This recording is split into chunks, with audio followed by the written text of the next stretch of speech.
So hey guys, good morning. Welcome to back to my channel Priya ব্লগে তোমাদের সবাইকে স্বাগত জানানো আর অনেক ভালোবাসা। তোমরা সবাই কেমন আছো? আমি তো বেশ ভালো আছি, তোমরাও ভালো আছো তো?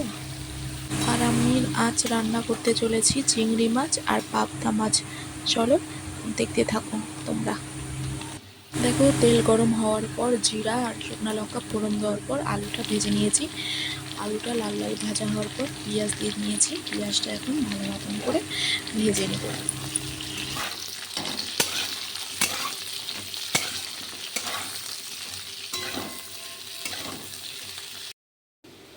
আর এখানে দেখো মশলা পেস্ট করে নিয়েছি। এখানে আছে আদা, জিরে, লঙ্কা আর রসুন।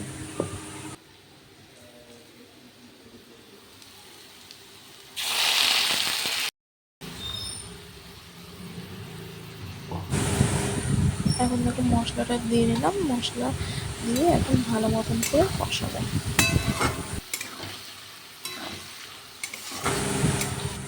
এখন হলুদ দিয়ে নেব আর পরিমাণ মতন লবণ দিয়ে নেব।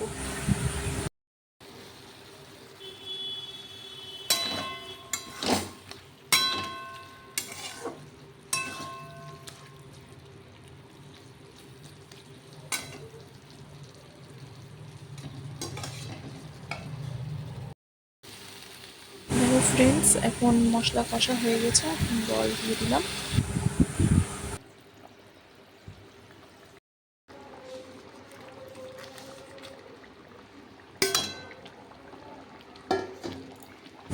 এখন দেখো মাছগুলো দেওয়ার পর কিছুক্ষণ ফুটাতে দিব।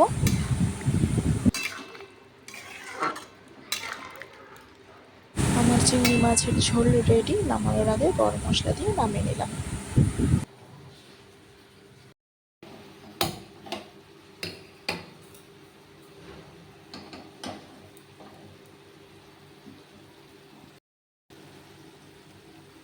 এখন দেখো সর্ষে পাবদাটা করে নিব। তেল গরম হওয়ার পর শুকনো লঙ্কা আর কালো জিরে ফোড়ন দিয়ে দিলাম। এখন দেখো সর্ষেটাও দিয়ে দিলাম। হলুদ, লবণ আর অল্প সামান্য মতন চিনি দিয়ে ভালো মতন করে সর্ষেটা কষাবো।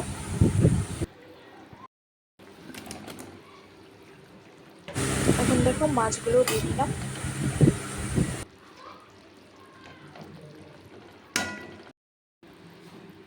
দেখো ফ্রেন্ডস, আমার সর্ষে পাবদা রেডি। এখন দেখো খুব গরম পড়েছে, তাই এখন একটু লস্যি বানিয়ে নিচ্ছি। সবাই সুস্থ থেকো, ভালো থেকো, বাই।